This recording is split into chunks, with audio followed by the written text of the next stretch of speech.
مفتی صاحب انفاق کی ضرورت اور اہمیت پہ میں چاہتا ہوں کچھ کلام.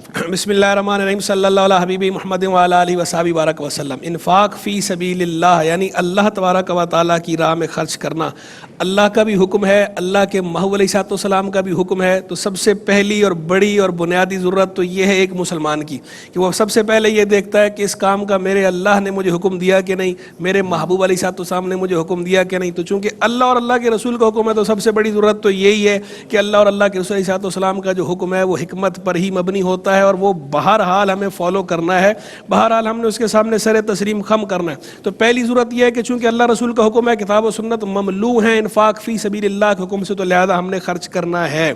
دوسری اہمیت اور ضرورت اس کی یہ ہے کہ اس انفاق فی سبیل اللہ سے وہ اتحاد پیدا ہوتا ہے, وہ یونٹی پیدا ہوتی ہے جو اسلام پیدا کرنا چاہتا ہے. خرچ کرنے سے ایون کے تحفے دینے سے ہی محبت بڑھتی ہے. حدیث مبارک میں تہادو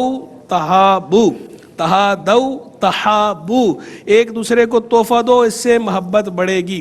یعنی یہ تحفہ دینا یہ بھی اگر محبت بڑھانے کا سبب ہے. یعنی اللہ کی رضا کے لیے اگر تحفہ دیں گے, غریب کی بات ابھی نہیں کر رہا میں, مسکین کی بات نہیں کر رہا, فقیر کی بات نہیں کر رہا, ابھی تو میں بات کر رہا ہوں کہ آپ برابر والے کو بھی اگر تحفہ دیں گے تو وہ تحفہ دینا اگر اللہ کی رضا کی خاطر ہے, اس سے محبت بڑھتی ہے, اس سے معاشرے کے اندر امن و آشتی کو فروغ ملتا ہے, اور اسلام جو فضا اتحاد کی پیدا کرنا چاہتا ہے وہ فضا پیدا ہوتی ہے.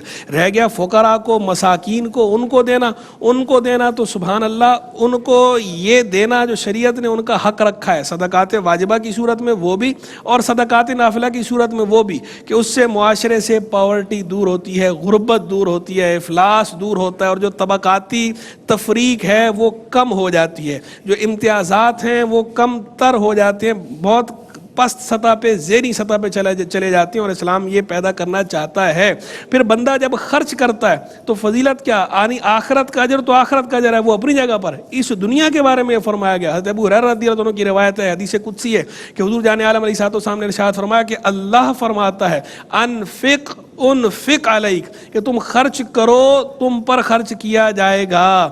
یعنی وہ آخرت کا اجر تو اپنی جگہ پر ہے, اس دنیا میں بھی اگر اللہ کی راہ میں خرچ کرو گے تم پہ بھی خرچ کیا جائے گا, یعنی اس کا ریوارڈ ملے گا, اس کا انعام ملے گا, کہ تم اگر ایک طرف خرچ کر رہے ہو تو دوسری طرف سے تم پر لوگ خرچ کریں گے. اور واقعی ہمارا تو مشاہدہ بھی یہی ہے کہ جو لوگ بانٹنے والے ہوتے ہیں وہ کبھی خالی نہیں ہوتے, وہ بانٹتے ہیں, انہیں کہیں نہ کہیں سے ملتا رہتا ہے. اللہ ان کا ہاتھ ان کا بھرا رہتا ہے, ان کا دامن بھی بھرا رہتا ہے, ان کا ہاتھ بھی بھرا رہتا ہے, دل تو ان کا ویسی غنی ہوتا ہے, بھرا ہوا ہوتا ہے. جو جتنا بخل کرتا ہے نا, اس جتنی تنگی اس کے بعد اتنی تنگی ہوتی ہے. بالکل, نہ بانٹنے والا کبھی امیر نہیں ہوتا. یہ بات صحیح, یہ فیکٹ مجھے ایسا ہی ہے. بالکل, جس طرح جب کوئی دل ہمیشہ بڑا رکھنا چاہیے. بالکل, دل تو بڑا ہی ہونا چاہیے اور ہاتھ بھی کھلا ہونا چاہیے. کھلے ہاتھ کا ہمیں حکم دیا گیا ہے.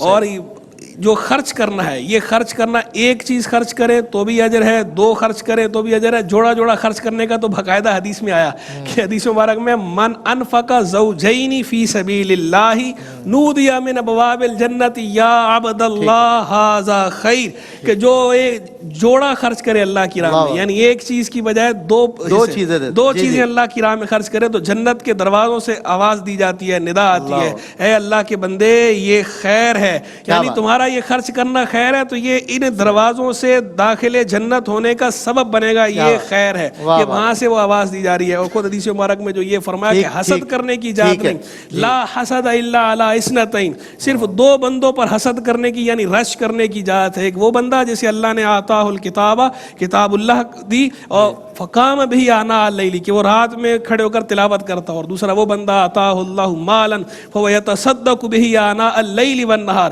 وہ آدمی کے جیسے اللہ نے مال عطا فرمایا اور اس مال کو اللہ کی راہ میں صبح و شام خرچ کرتا ہو, شب و روز خرچ کرتا ہو, وہ بندہ اس قابل ہے کہ اس پر رش کیا جائے. یعنی حدیث میں فرمایا کہ رش کرنا, اور پیاری چیز خرچ کرنی چاہیے, گری پڑی چیز نہیں. یہ کہ ہمارے کسی کام کے نہیں ہے تو ہم کہتے ہیں کہ اب ہم یہ اللہ کی راہ میں عزیز ہے, عزیز. لن تنالوا, قرآن میں فرمایا لن تنالوا البر حتی تنفقوا تنفقوا مما تحبون، تم ہرگز بھلائی کو نہ پہنچو گے جب تک کہ وہ چیز خرچ نہ کرو جو تمہیں پسند ہے. اسی لیے کتابوں میں لکھا کہ عمر بن عبدالعزیز رضی اللہ تعالیٰ عنہ شکر کی بوریاں خرچ کیا کرتے تھے.